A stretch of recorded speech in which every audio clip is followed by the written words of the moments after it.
Answering a question like that is an opportunity for you to demonstrate to the interviewer or the recruiter your value proposition.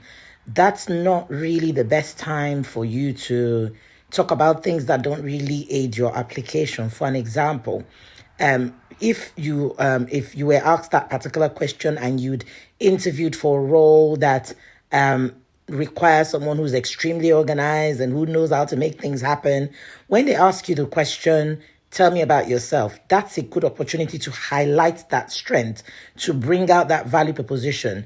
The best way to answer it is to say something along the lines of, my strength is blah, blah. My strengths, I'm extremely organized, and I have very good leadership skills. Again, think about what the recruiter's asking for.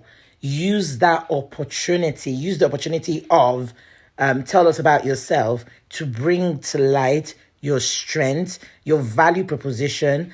Again, when it comes to describing these things, you don't necessarily have to say in response, oh, you should hire me because I'm XYZ. You bring it into the conversation in the explanation of what you're saying without actually necessarily calling it out. It will come out as part of what you're saying.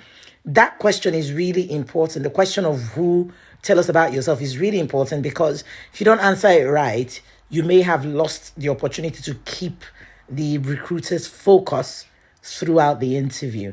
Generally speaking, when people interview, in the first few minutes, the recruiter starts to make a judgment as to whether you're the right person for the role or you're not the right person for the role.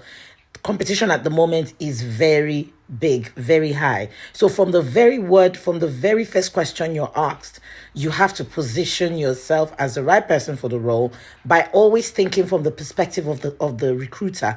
If they're asking any question that they're asking you for the purpose of trying to work out whether you're the right person for the role that you've applied for. So every answer has to keep demonstrating and emphasizing on your value proposition and why you're better than anybody else they're interviewing.